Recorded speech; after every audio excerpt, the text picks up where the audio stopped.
also talk. Okay, at this point, we will begin the regular part of the meeting. Anyone who wants to hang around and watch us pay all the bills, and well, we will be bringing up budget issues later on in the meeting, but you are certainly welcome to stay, but it is not necessary if you have to get any homework done, so you have a pass if you want to let yourself go. And with that, I will ask if anyone wants to come to the microphone to address anything on this night's agenda specifically, except for the budget part of the presentation, as we will be dedicating some more time to that later on. Okay, moving along, we have approval of minutes for April 18, April 23rd, April 24th Board of Ed meetings, as well as the Audit Committee meeting May 9, 2013. Motion made by Mrs. Hoover, seconded by Mr. Wunsch. Discussion, all in favor? Passed unanimously. May I have a motion to accept all decisions with personnel? Motion made by myself, seconded by Mr. Panaccio. Any discussion? We would like to welcome to our family of Comac educators, Mr. Reza Kalahifar, who will now be our Executive Director of Personnel, and a wonderful gentleman. We met with him and got to know all that he has been involved with in the past, and it looks like he will be a very, very fine addition to our family. Any other discussion? All in favor? Passed unanimously. Under therefore being no correspondence, I now need a motion. May I have one to move our administrative report to the last part of our meeting after board business, item 11. Motion made by Mr. Egan, seconded by Mrs. Hoover. Discussion? In favor? Passed unanimously. Moving forward, may I have a motion to approve the following BOCES bids as recommended and on the agenda. Motion made by Mr. Wunsch, seconded by Mr. Panaccio. Discussion? In favor? Passed unanimously. I have a motion to approve the following bids as listed on the agenda. Motion made by myself, seconded by Mrs. Hoover. Discussion? Can we please break out 13-17? Okay. Amended to break out 13-17. I see. Consistent. Any further discussion? As amended, all in favor? Aye. Motion passed unanimously. Now may I have a motion to accept bid on the following driver education in-car instruction for Twin County Driving, the lowest bidder. Motion made by myself, seconded by Mr. Panaccio. Discussion? In favor? Aye. Passed. Opposed? One opposed, 4 in favor. May I have a motion to approve the following requests for proposal as recommended for fiscal advisory services? Motion made by Mr. Wunsch, seconded by Mr. Egan. Discussion? In favor? Passed unanimously. Under new business, may I have a motion to approve the following invoices as listed on the agenda for Jet Environmental and Parkes Construction? Motion made by Mr. Egan, seconded by Mr. Panaccio. Discussion? All in favor? Passed unanimously. I have a motion to approve the following agreements as listed on the agenda. Motion made by Mr. Panaccio, seconded by Mr. Egan. Discussion? All in favor?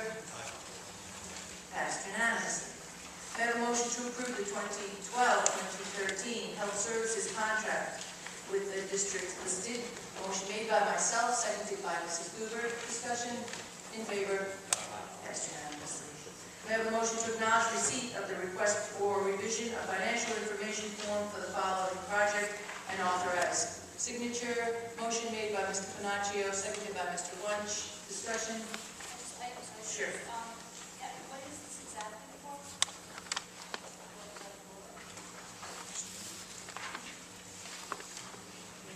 Sorry, this is the exact moment that I was not keeping place.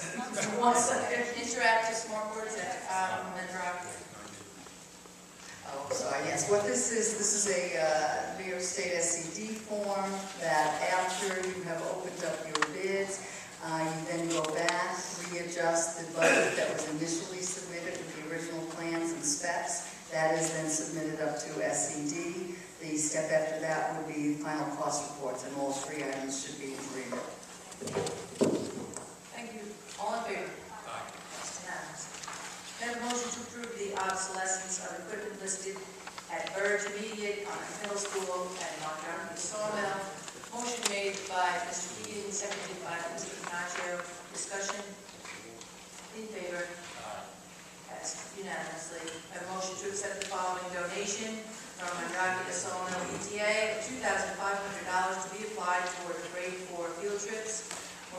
by Mrs. Hoover, seconded by Mr. Wunsch. Discussion? Very grateful for all that is done for our students. It's difficult times, and some of these dollars are very important for those children to experience some of the really wonderful trips that we do have, and we do have much appreciation for that. All in favor? Motion passed unanimously. Under legal, may I have a motion to adopt the following resolution, that the appeal of the student discussed in exec session is hereby granted. Denied.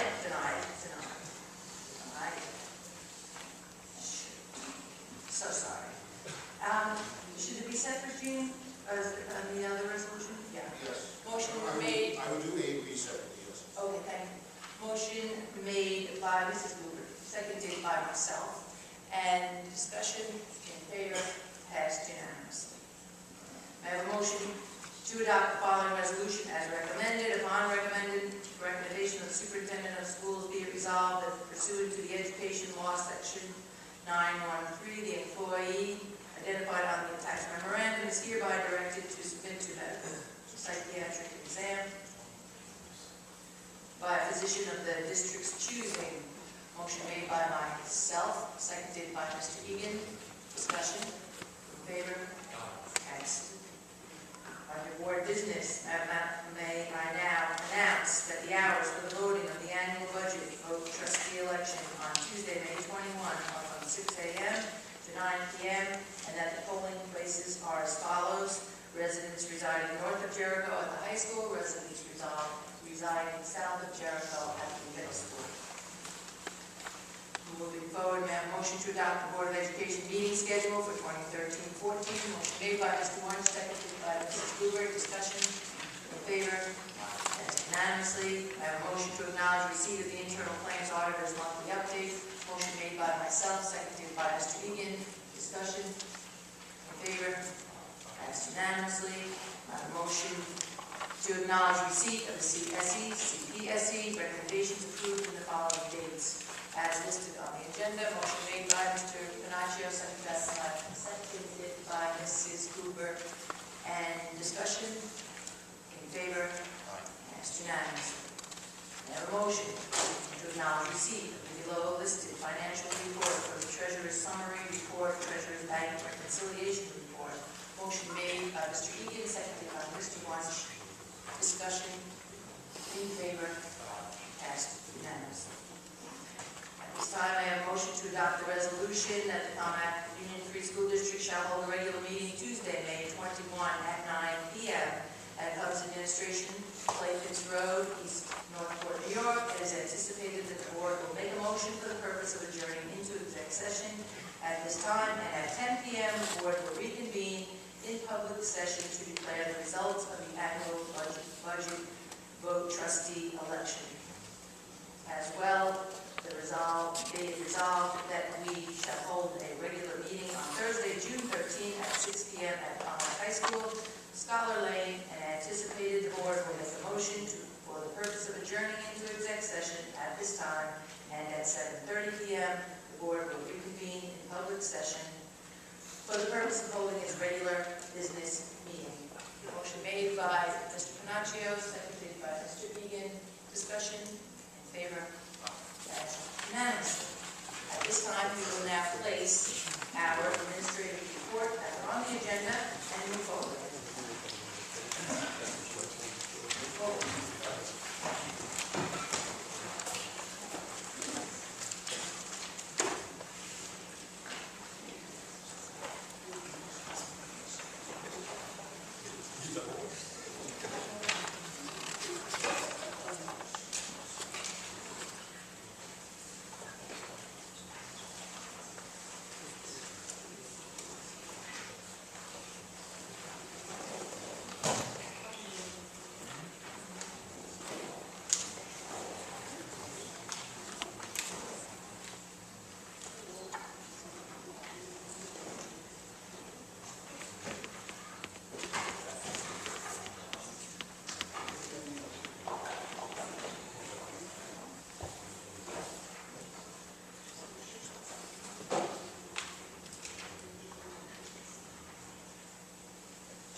So we take our very familiar positions tonight and we again engage in a budget conversation.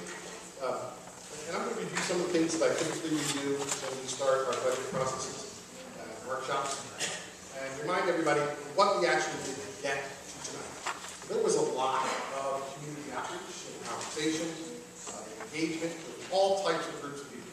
So whether they were booster clubs, PTAs, individuals, community outreach groups formed just to have conversations about budget, people come to my office, board meetings, community input meetings. There was a lot of conversation about any number of things, not the least of which had to do with what people value in the program, as well as how much they're willing to continue to put forward financially to support that program. And then we began the process of our budget workshops, where that conversation continued in a very public manner, where we reviewed in detail many of the numbers associated with the budget. And as you can imagine, $177 million, $78 million budget covers a lot of territory. And then we had something called an informal budget meeting. By law, you must have this budget meeting, the one that we're having tonight. The sort of caveat to that is, after the board adopts the budget, which they did on April 18th, and by law they must do that prior to the state-mandated opportunity to submit the tax report card, copy of the tax report card, you then have to have a hearing. It gives communities the impression that at that hearing, they can have a voice in what's happening with the budget. However, once the budget's adopted, you don't really have a voice in what goes into the budget. So we do the informal budget hearing, where when you're heard, the board still has an opportunity to make adjustments. This hearing is again required by law. We must do it, so here we are. So I want to thank everybody who's been engaged in the process, whether it's the administrative team, teaching staff, support staff, parents, community members, who had a voice in the budget development process, and whether or not there was an agreement. Everybody's voice is valued. It's something that we want to hear and learn about. So we talked in the previous board meetings about stewardship and the board's role and responsibility of stewarding not only the academic, but the social and emotional program for our children. Our goal is to prepare every student to accomplish whatever they desire to accomplish once they graduate. If they want to go to college, we want them prepared. If they want to go to a high-end college, we want them prepared. If they want to go to a community college, because that's where they really belong with regard to the program, we want to go to the workforce, or the military, we want them prepared. So that is our goal when we build programs to support them. We also want to have fiscal stability. The board is responsible for maintaining a level of fiscal stability. And what does that actually mean? It could vary depending on who you ask. From our perspective, it has a lot to do with predictable programs and levy increases. And we know what's going to happen year in, year out. We do have a 5-year plan. And we utilize that plan as we work through our budget processes. And then there's asset protection. Now, what does that mean? That sounds fancy, but in essence, it means protecting the facilities, making sure that they're up to date, making sure that they're well maintained, making sure that the technology is maintained and continues to be purchased where it's necessary. And of course, the largest asset of the district now are human resources. It's the largest and most expensive component. We like to protect that. How do we train people? What do we put into the program so when they're in the classroom, they're not just bring to the table? We want to do that. So, over the process, we developed an entire spending plan that was reviewed. We presented the financing plans. And by the way, at this point now, communities don't vote on the spending plan. It used to be, you vote on the spending plan. How much could the district spend in the following year? Now it is the tax levy. So in essence, it's a large part of the financing plan. So how much are you going to permit the district to increase taxes? And of course, the state mandated hearing is part of that process as we move forward. So some of what I said is going to be on these slides. I'm not going to read slides to you. There are copies, hard copies in the back, hard copies of the presentation, but I will go through them in speech. The guiding ideas which are up on the screen, I think pretty much the whole time we were giving out words, in essence say exactly what it was I was talking about before. How do we develop a fiscally conservative budget that aligns with community's expectation and maintains or improves the integrity of our programs, academic, social, and emotional. So there's a lot to that. Now, first we want to increase our revenues and not through tax cuts. So we look for other ways to increase our revenues and or realize savings. And so up here what you see is a system stewardship that I discussed just a few minutes ago.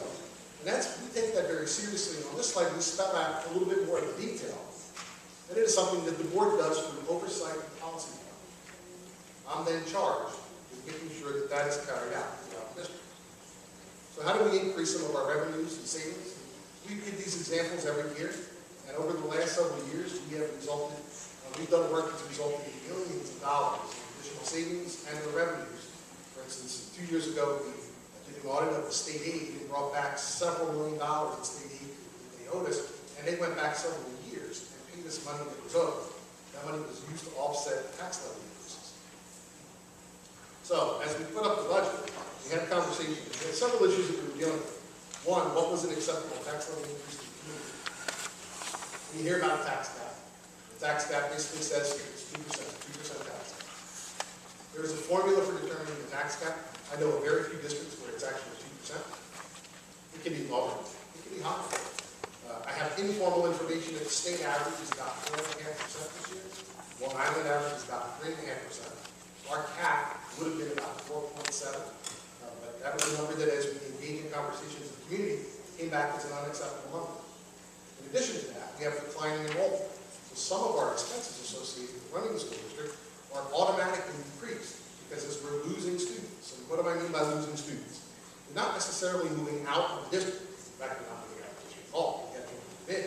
But we graduate about 600 children a year, and only about 450 or so enter kindergarten. And I'm using round numbers and estimations. But that in general are the numbers. So we're losing roughly 150 a year after the last 3 years, and it's projected to continue for the next several years, which causes an automatic decrease in contraction of our program. We don't have sections, and we have to decrease our staffing allocation in those areas. So those are those areas. So what you can see is in scenario 1, which was if we went to the cap of 4.73, those are the types of things that we would reduce. And then when we went to the 2.91, we looked in those other areas, and we are contracting any number of areas. There were some things discussed early on, guidance counselor, play buses, which was after community input, board input, was determined we would not do those things. And then on the third column is an austerity plan. Now, if the budget fails once, the board has to make a determination, like put it up again for a second vote. If they're not going to put it up for a second vote, it's automatic austerity. If they put it up for a second vote and it fails twice, then it's austerity again. Austerity used to be CPI times 120 on your spending. That's no longer the case. What austerity means now is zero increase in your tax bill. That would result in about a $3.68 million reduction in our ability to spend moving into next year. People say to me, why do you put that up? And you feel like it's a threat. And other people will say to me, if you don't put that up, you don't know what the implications are. So I put it up. We spell out some of the things that could be affected. They have not been determined. That would be determined in the event of a failed budget. So, spending plan and the tax levy. Spending plan increases about 4.69%. That's the budget budgeting. How much more do we need to spend to keep our programs? As you know, the major cost drivers are benefits, pension, and healthcare. And then there are some debt service. Mrs. Newman is going to review those numbers in broader terms for you. The tax levy increase is 2.91%. She will explain how we manage that. How do we project that we're going to spend 4.69% more, but only increase tax levy to 2.91%. She'll get into some of those details. And in doing that, if that budget does pass, the program remains largely intact, and in some ways it's enhanced. So what do we mean by that?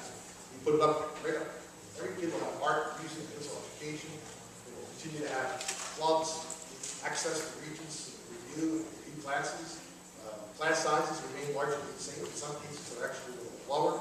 Depends on how the class sizes break. In secondary schools, the program is intact. Students will have actually some enhancements in high school, more college level courses, more repeat courses. Those programs are expanding. We like to offer a broad range of opportunities for students in high school because we have a broad range of students there. So, the financing plan, which is, as I said, part to vote on the tax levy increase, is the first component that Mrs. Louie will discuss with you. She'll then discuss the spending plan. Dr. Kapoor will share some information about the academics, and then we'll close out our session. Mrs. Louie.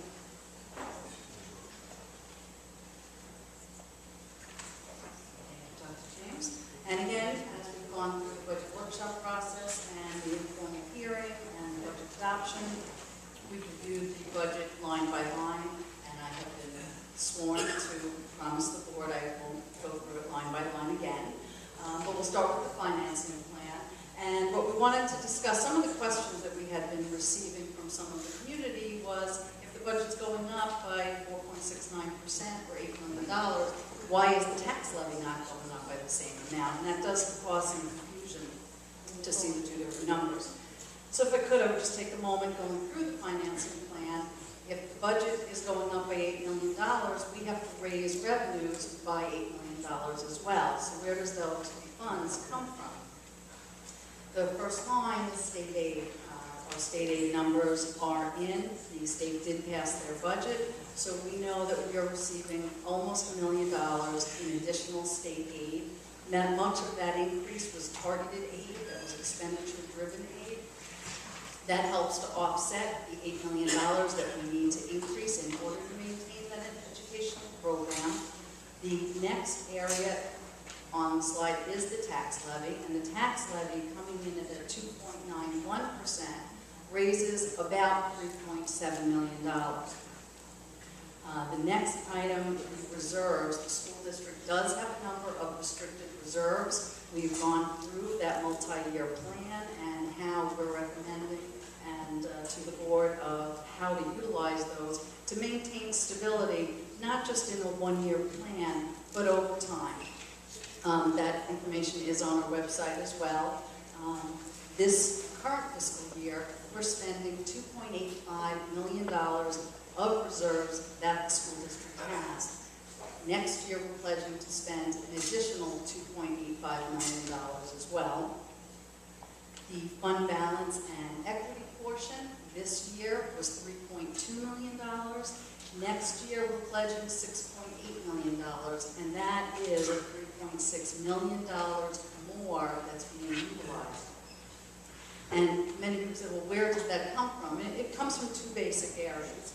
The first area being, at the end of the fiscal year, any funds that were not spent from the budget can be utilized to offset taxes in the future year.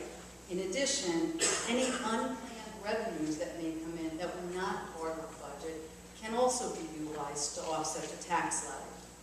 And if you would go through the history here in the district, you would see that each year funds are given back and returned to the community, and that does two things. It assists us in maintaining stability and not seeing large fluctuations in tax levy increases.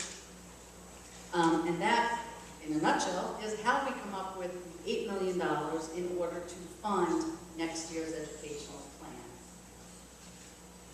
The next part, switching over to the expenditure side of the budget, New York State has what's known as a three-part component budget. And tonight we'll go through the budget in that area. It is a broad strokes description, if you will, of the entire budget. As I said, we did have gone through the budget line by line. The line-by-line budget is also available on our website. But the three different components of all school district budgets is administrative, capital, and instructional. Starting off with the administrative portion of the budget, those are the areas that are not related to classroom instruction. Those are the areas to basically, if you will, oversee the operation of the school district from an administrative standpoint. And going through those items, you'll know that many of the function areas either have very small increases or decreases. Overall, the entire administrative budget is increasing by about $750,000, and as Dr. James pointed out, the largest cost driver for the budget for next year is the increase in benefit costs, and that is borne out here, and you'll see in the next two components as well. While the increases to this area of budget is $750,000, the increase to the benefit portion is $620,000. The overall administrative budget from this year to next year is shrinking slightly from 10.44% to 10.38%. The capital budget, capital portion, that is related to all of the areas that are necessary to maintain the infrastructure, the buildings, the properties of the school district. That also includes your maintenance costs, your maintenance salaries, custodial costs, as well as security costs. This area of the budget is going up by $960,000. And again, pointing out that the increase there, $500,000, is related to benefit costs. The next item, debt service, is increasing by $620,000. And I would just like to point out that that figure would have been $140,000 higher. The Board of Education had given administration the approval to go ahead and look into refinancing, or in school district terms, refunding debt would be advantageous to the district. Based upon that authority, we did go out and we were able to take advantage of low interest rates that are present these days, and very similar to the way a homeowner may have refinanced their mortgage.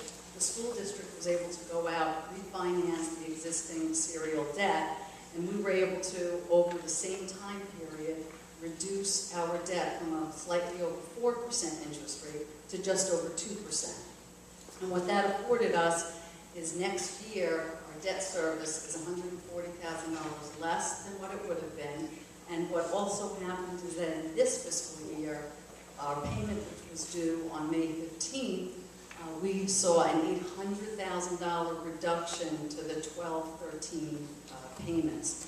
That $800,000 is partially what makes up that additional $3.6 million of additional savings that is helping to offset the tax levy down to the 2.91%. Overall, this area is also decreasing from 14.3% of the total overall budget to 14.2%. The instructional area of the budget, this certainly is and should be the largest portion of any school district's budget. And as we go through those categories as well, out of a $6.3 million total increase next year, $5.7 million of that is related to benefits as well. Again, while we saw the other two portions of the budget shrinking slightly, the instructional area is the only portion that is increasing slightly. To summarize again, the budget is increasing by $8 million, which represents a 4.69% increase, with a related tax levy increase of 2.91%. And with that, I would ask if Dr. Kapoor would join us to have some discussion on the programmatic areas. Good evening. I have the good fortune to talk about some of our academic excellence. As we take a look at the data that's on the screen, I'm not going to read it to you, but as Dr. James has stated before, our goal is to prepare every student for whatever endeavor that they want to achieve upon graduating from our high school. So if we take a look at that exit criteria, on the screen, what you have is some of the most recent data from last year. Our region's graduation rate is 98%. And if you take a look at the most recent really expose portfolio and Newsday as to graduation rates in the county, we do exceptionally well. You really can't get better than 98%, particularly when you're graduating 600 students. If you're graduating 20 students, you may approximate 100%, but 600 students, it's really a tribute to our teachers and our administrators and the program that we have here that we do so well. And then we can take a look at our advanced regions diploma rate, which means that students are passing, getting 65 or higher on 8 Regents exams, 3 of which are math, which are particularly challenging, and we have a passing rate of 79%. So what that equates to, parenthetically we have here, is 470 of our students, and in the 2012 year we had a graduating class size of 598, so 470 of those students were doing extremely well on their Regents exams, as well as the course credits that are required to achieve that designation. In addition, I want to point out that, and Dr. James referenced this also, we are expanding the number of opportunities that we have for students so that they have an experience in a college level class. It doesn't have to be an AP class, it doesn't have to be an IB class, but we have affiliations with several different universities, and I'm really proud to report that we have an enrollment in college courses where children actually get course credit of 368. In addition to that, right now, mentioned before, when we were talking about what Mr. Friel mentioned it, a number of people mentioned it, we are in the throes of AP and IB testing right now. And the children, right now, we have registrations for AP exams of 232 and IB exams of 1,470. So again, real kudos to the team over at the high school for all of these students that feel that they can participate in these programs and go through testing. Okay. Now, before we go any further, I think it's important to note that if a coached team or teachers that are in the classroom all the time, every year the component of a team or a class is a little bit different. The same is true of a graduating class. So different graduating classes will have different strengths socially, academically, and athletically. So as we take a look at Comac High School, the community of Comac High School, we do a lot of things that are outside the realm of just academics. It really, truly is a social, academic, and athletic community. We are, of course, an international baccalaureate school. In addition to that, this year and last year, we have done a tremendous amount with regards to community activities.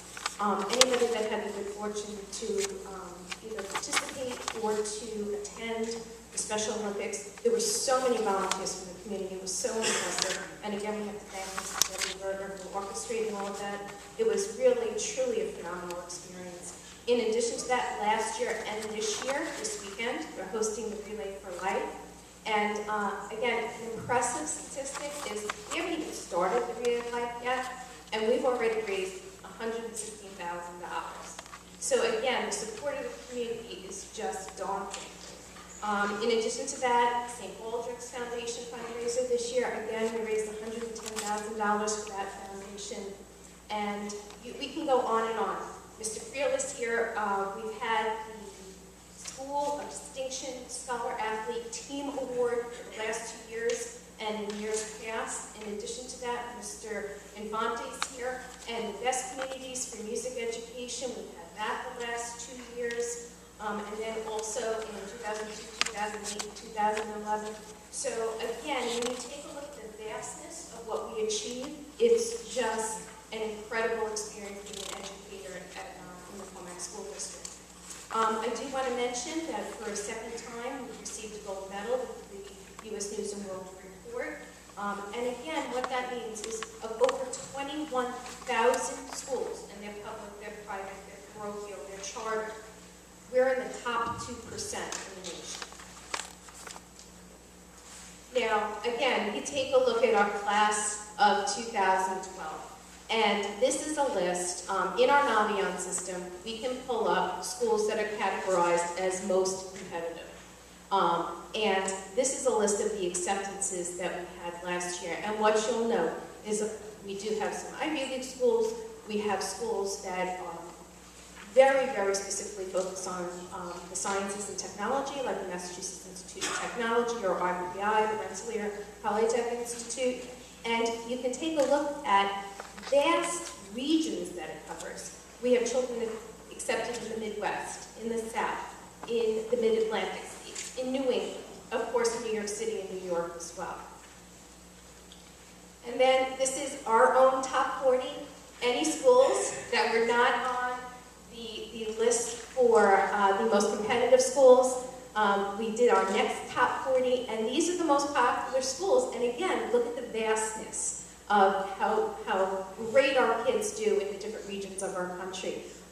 If you don't have a copy of this handout, I urge you to get it. It's available online. But we're really proud of how accomplished our children are as they leave Comac High School.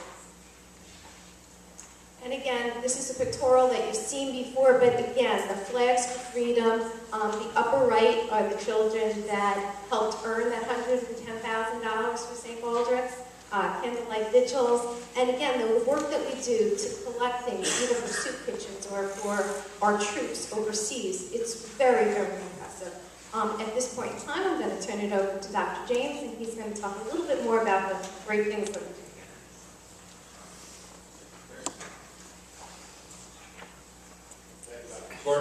So as you can see, there's a lot that goes on in the school district, a lot that the funds go to. There are some additions, and for those of you who haven't been in the room before, most faces are familiar, so I'm guessing you've already seen this list.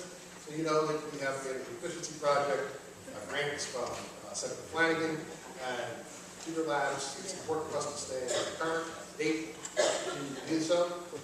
If this budget passes, that's a 2.91% tax levy increase, and the program stays intact. In some ways is enhanced and modified based on changes associated with student needs. So that concludes our presentation. This time I'll field any questions from the Board of Education. I will entertain any questions from the audience.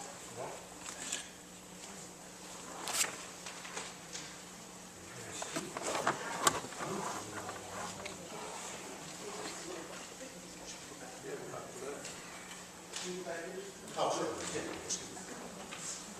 Or is welcome to move back to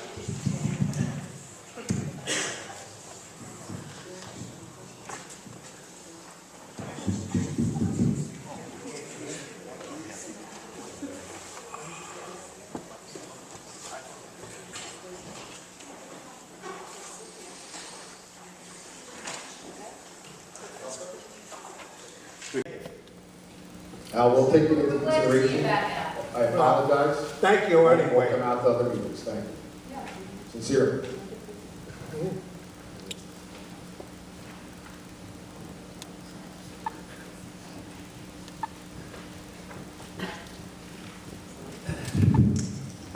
Hi, Teresa Burke.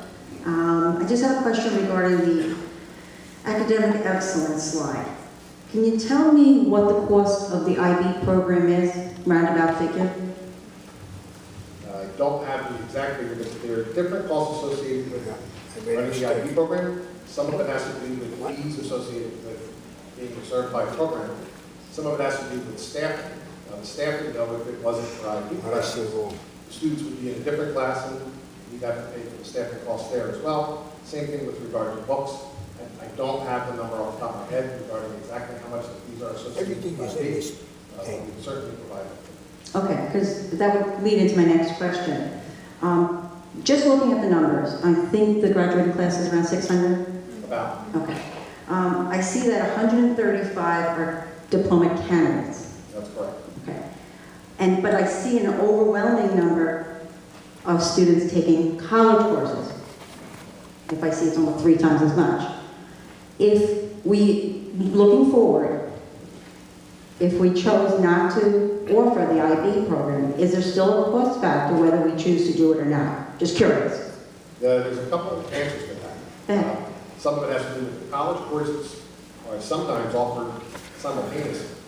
So the IB course is certified by the university, the student is not qualified. But the student pays to take the IB test, or the student pays for the tuition, and they can sit in the same classroom. In other cases, it's really largely dependent upon the needs of the students and the courses that they offer. The short answer is, if we were to eliminate IB, we would save the fees associated with that. That's the short answer. So we're going to eliminate it. Now, keep in mind, it goes beyond students that are just IB diploma candidates. So we have, we're administering, if I'm not mistaken, about 1,400 IB exams. Now, I don't want to give you the impression that's 1,400 students taking those exams. Oh, yeah, I kind of figured that. But there are large numbers between juniors and seniors, and I'll ballpark, probably half of the junior and senior class are taking at least one. But by and large, though, if we were to eliminate it, we would save those fees. Okay, so I really then, don't know the number off the top of my head. all right, well, you can get back to me regarding those numbers. The other question, I'll back to the board, email you. okay, the other question is, along the same line, from what I understand, up until this year, next year I think it changes, if you were an IB candidate, IB diploma candidate, you weren't able, because of the scheduling, to take any college courses. Was that true? No, that wasn't true. So they can do both? Sure. Okay. So then that would be the only possible looking into it or suggestion. If we're starting to increase the IB candidates or the IB program, that's a whole different story, but seeing that the numbers of the AP tests and the college level tests are large, almost triple, as I said, triple the size, maybe it's something just to look into. We are are absolutely looking at all the options. As you know, we want to provide a program that meets the needs of our children, and gives them that experience. So whether you take IB, AP, college level courses, there are varying degrees of difficulty, because I know you know, being standard level course versus a higher level course versus AP and college level. And any opportunity to be involved in a college level course, whether it's through Suffolk County Community College or IB, helps our children prepare. The state, right now, though, as you should know, I don't have all the research on this yet, but the state is actually proposing every student doing a long-term research paper before they can graduate from high school, which I think diploma candidates already do. So the state is actually talking about all students as part of the graduation requirements. They haven't quite figured out how to do that, nor how they're going to help us pay for it, but that is on the table right now. So we're looking at how we can help our kids. And those are good questions. And that is a point of information. It is that long-term essay for some students that is the do or die. Some of them would love to do all but that, and they need to do that. And ultimately, as the superintendent said, it's being thought to be an excellent path for all students to be on. So we shall see how it evolves. And there are people that have come to this district, and we've talked to people in real estate, and because we have the IB program, that's why we're doing it. So there's things to weigh out along the way, and we do have the largest program in the Northeast. So, I just would to see that number a little higher. That's all, 135 out of 600 seems low for such They a... actually bring up a good point. We are increasing the number of standard level IB courses. But one of the things that scared some of the kids away from IB diploma candidacy was the number of higher level courses. Now, IB does dictate the number of higher level courses in the state, but we had sort of pigeonholes where they go to expand some standard level courses. It'll open up some other opportunities. And I do think you will see the number of IB diploma candidates grow, as we have been. And once they get used to it and it destigmatizes, I think you will see an additional. Yeah, I think that's a good idea. If you're going to stick with the IB program, then you have to expand it, because right now, that's probably why that number is so much lower. If there was more standard level and higher level courses for children to challenge themselves with, without always feeling they have to go to the higher level and take a chance, definitely would be an option. So, Teresa, just, you know, my daughter did not choose to do the diploma, but she did take some IB courses, the certificate, and I think that the benefit of the IB program in just doing that, you know, there was some benefit to her for that. So it's not just the one thing, admittedly, and as the superintendent said, in expanding that, we hope to expand the diploma portion of it too, but just the certificate section alone, definitely, she's, I believe, very well prepared to move on to college because of the rigor of the class. So that's just, you know, just another component to it. Can I just Okay, say thank you. that my child goes to a state school, and I'm going to tell you the first paper that he wrote was in an IB format. So regardless of whether you graduate with a diploma or a certificate, just the format, and was comforting that I knew that it wasn't foreign to him, it wasn't strange, and he goes to a state school.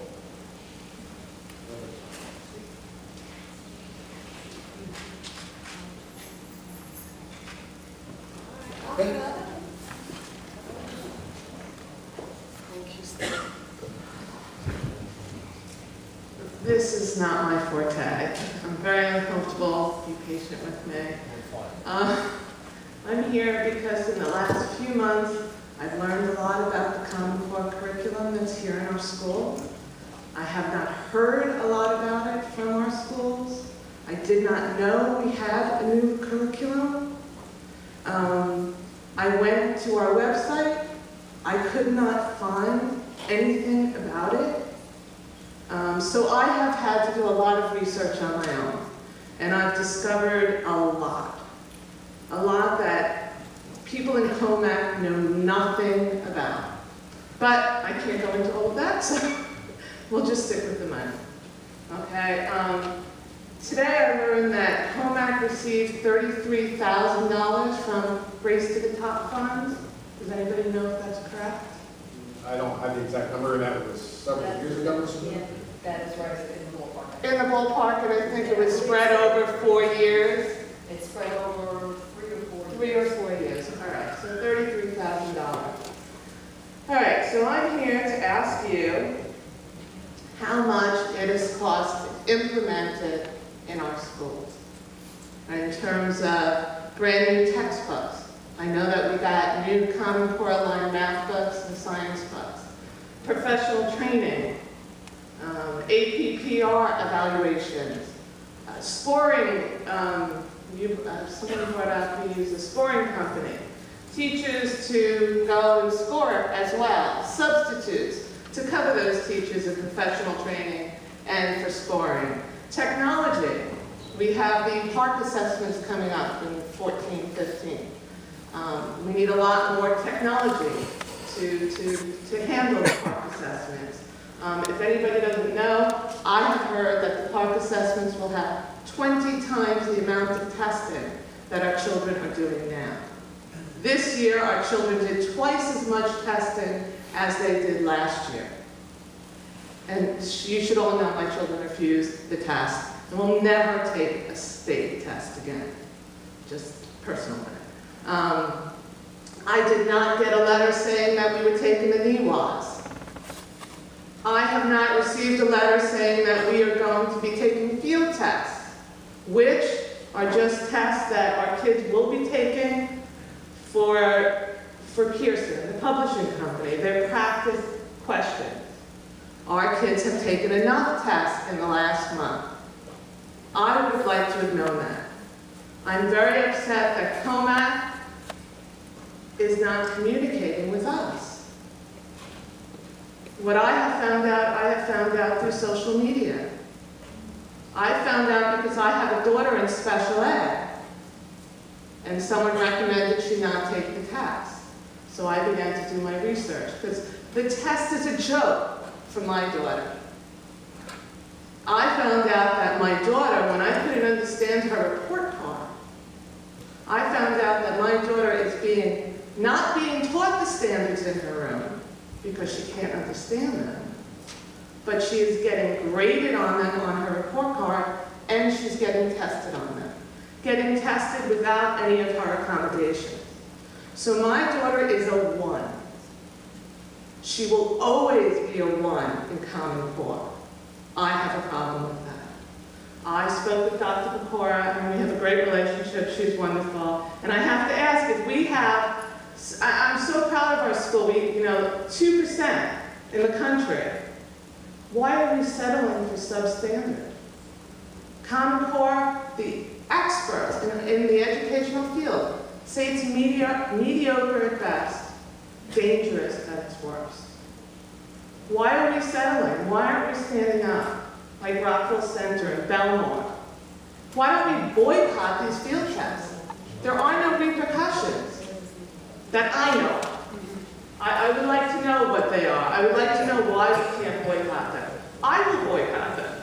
I'll be the only person at COMAC, but that makes 3 boycotts. So I have a lot of questions, and I think it's very serious. Our educational system is changing. Dr. Pecora doesn't feel it's going to affect our kids. I think it's out of your hands. I think you Just actually answered the question. All your questions, a little bit, it's out of our hands. For the first time, it's out of your, I can't come to you. And I have to go to Washington. If I don't know what's going on with my child's education. I went to my child's IEP meeting, and I asked, what are we going to do about this? How are we going to handle Common Core for Skylar? And they said, you're talking to the wrong people. Our hands are tied. Talk to your legislators. I am talking to my legislators, but I'm the only one in COMAC talking to my legislators. Actually, I just want you to know you're not. Dr. James does a tremendous amount of advocacy. He is connected not only with legislators, with other superintendents, a think tank group. At NYU, he is really at the cutting edge of all of that. So we fully understand your concerns. I believe wholeheartedly in many of the things that you say that are wrong, and we are working toward doing that. But the superintendent, the board, we have to take a certain measured approach to doing that we just can't all of a sudden. So please know you're not alone. But I don't know I'm not alone. There has been no communication. I feel very alone. Sit down, I'm sorry. I'd like to, and Mrs. Gruber chimed in, and you've spoken, and Cora spoken, we disagree with a lot of what's occurring. I've said that to you, I've said that Jamie's Core is something that we grapple with, but it is a mandate. And in fact, we were told when they were bringing in Core, as the assessments, you turn down the $33,000 like one, you still have to do this. If we don't, there are significant penalties for the school district. So we do engage. Dr. Core has been having, I think, active conversations with them. There are lots of other groups that engage in this. We've had this talk, I'll say it again. There's so much that we can do in our official capacities, and so much that we can't do, and things that do fall to other types of groups when it comes to that voice, and I'll use that word voice, around what people find acceptable for their children. And what the school district can control is somewhat limited. And we are extremely active. Now, I apologize if you feel like when I communicating with you, there are definitely meetings, there are PTA meetings, and first talking, we'll reach out more and have more conversations with you. But some of the stuff that comes down, and park assessments are not clear. I want to be clear about the assessment protocols versus Common Core. There are separations there. There are new assessments associated with Common Core. Park assessments that claim will be associated with Common Core are also associated with that. The advocacy component has a lot to do not only with the legislators, but with the Commissioner of Education. I've been with hundreds speaking to regents, to NIU. So it's not something that is going unquestioned. We believe that Common Core is actually needed. What our expectations are for our children. I would frankly, it's just something that I don't think is going to help us. So we will meet their standard, and then we will exceed their standard. That does make it difficult because there are components that we would be better served using that time on something else. So the assessment, we agree with students who are tested. We don't disagree on it. So managing that and having that conversation, what I'll certainly talk to Dr. Core about, and form a focus group. If you'd like to be a part of that focus group, have you come in, start this conversation. Not just me. No. Nobody knows. It's a focus group. Nobody in this community does not know about this. Okay. My friends don't know about this. My neighbors don't know about this. I speak to the teachers. They only know what they're told. All right, that's the one thing. Well, you say it's, you hold on. can't, wait, no, I can't hold. Just one moment. Okay. One moment. What I wanted, can you hear me? Can you hear me? He can. So, when you say it's, a lot of it's out of your control, there are things that you can't do, it's a mandate, but as parents and as voters, there are things that we can do. And we need you to get us involved. And that's what I'm not seeing. And when you talk about we're going to exceed the standards, one of my concerns that I brought up to Dr. Pecora in a letter is what about our little ones? K through 3 and 4. There are standards that are way above them. They're educationally inappropriate. You know, I talk to teachers in the younger grade and parents. Parents can no longer do their homework with little kids. Inappropriate, that are affecting our children now.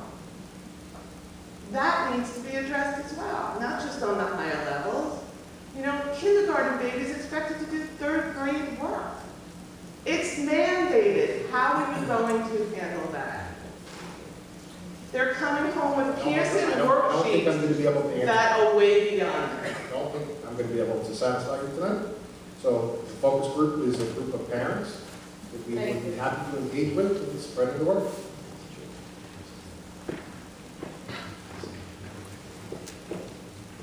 Are there other questions?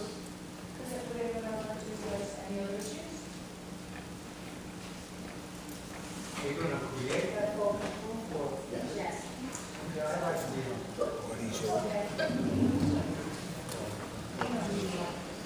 Thank you. Back to you, Mrs. Mastriello. Therefore, there will be no other need to speak. May I have a motion to adjourn the meeting? Motion made by Mr. Fox, seconded by Mr. All in favor?